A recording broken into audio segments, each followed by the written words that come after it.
Si Ido nga, sinigaw ni Beyonce. Manyak. Nasaktan ba si Ido? Nag-live ba si Ido na, ay grabe naman yung si Beyonce, yung wife ko. Manyak daw ako. Wala, di nagsalita. Ngayon, haharap sila sa rapid tulpo in action. Bit-bitin ko si Ido. Sa ayaw niya sa gusto, bit-bitin ko siya. Bubuhatin ko siya. At dalhin ko sa rapid tulpo Maynila. Para iharap kay Beyonce. O, magkaliwanagan kayong dalawa. Magkaliwanagan. Manyak ba talaga si Ido? Beyonce. Ipaliwanag mo, saan ka minanyak? At sino ang minanyak ni Ido? Yan ang mga tanong mga kaibigan, di ba? Sa mga investigasyon. Ido, ikaw ba talaga ay manyak? Sabi ni Beyonce, manyak ka daw. Masabi si Ido.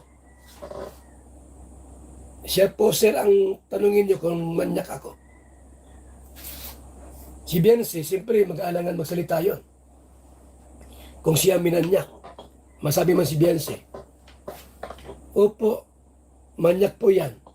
Matanong yung investigador o si attorney. Bakit mo nasabing manyak si Ido? May ginawa ba sa'yo? Ay, opo. Inipuan niya po ako. Hinipuan ka. Ido, totoo ba na hinipuan mo ito? Si Beyonce. Pakitanong po, attorney, kung hinipuan ko siya. Ano, Ido? Totoo ba na minanyak ka ni Beyonce? Masabi si Ido. Itanong mo po sa kanya kung minanyak ko siya. Masabi yung attorney. Minanyak ka ba, Beyonce, ni Ido? Opo. Tingin siya kay Ido. Ganyan ang parliamentary. O Ido, minanyak mo daw siya. Masabi si Ido, di ko alam. Baka ako'y tulog. Masabi ang attorney, paano ka minanyak ni Ido, Beyonce? Matanong ang attorney, paano ka minanyak? Pwede mong i-demonstrate? Ano yung demonstrate, attorney? Yung gawin mo, paano ginawa ni Ido? Kailangan yun. Ganito, attorney, oh. Inipuan ako, attorney ni Ido rito, attorney, oh, kung saan. Anong feelings mo nung hinipuan ka? Hindi nga ako makasigaw, attorney. Primate, patay ka. Ba't di ka tumanggi? Si Ido, alam mo naman, attorney, love na love ko yan. Mahal na mahal ko yan. Wala na, talo na. Pag sinabi ng attorney, anong reaction mo nung ikaw hinipuan ni Ido, kung manyak siya? Yung kamay niya, attorney, nagpapara kilos-kilos kung saan-saan sa aking katawan. Anong reaction mo? Hinayaan ko, attorney. Kasi gusto rin niya. Gusto mo rin. Gusto ko rin. Ba't di ka sumigaw? Ay, hindi ako makasigaw. Masarap. Bagsak ng bataan. Ganyan po sa investigasyon. Baka di nyo alam. Masabi si Richin, may testigo na ibarangay na ipulis. Loko-loko ka, Richin. Wala kang utak.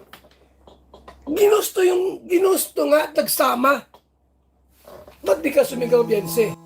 Ano po? Alam mo naman mag-imbestiga ka ng pabor sa isa. Ang investigador po, neutral lang yan. Walang kinakampihan. Di tulad ng ator ng isang, sino yung sigaret? Abay, nagkampi doon sa babae. Paki-delete yung mga video mo. Ngayon din.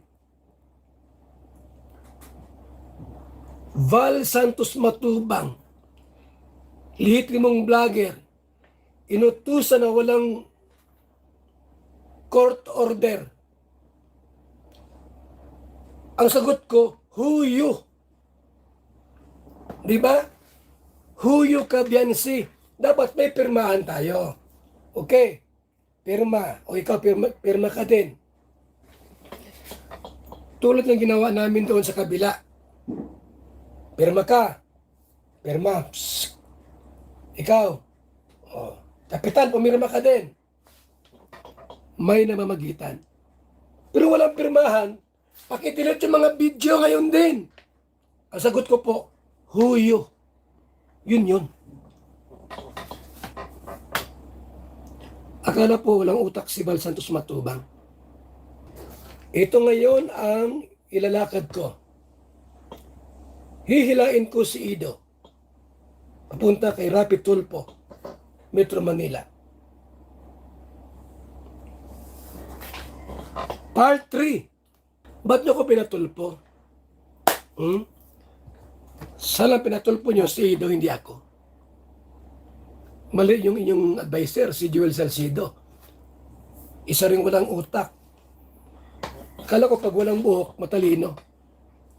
Dapat po ang pinatulpo nyo si Ido, hindi si Val Santos Matubang. Kasi ako po, pag ako ay umarangkada at nagsisimula, hanggang sa matapos, doon kayo nagkamali ng simpataha kay Val Santos Matubang. Pinatulpo niya ako. Sige, atapusin ko. Part 3 po, Ido and Biancy. Maghaharap kay Rapi Tulfo in action. Abangan niyo po ang paghaharap ni Ido at ni Biancy sa Rapi Tulfo in action. Mga kaibigan, pupunta kaming Manila with Ido. Invite din po namin si Biancy na pumunta ng Manila.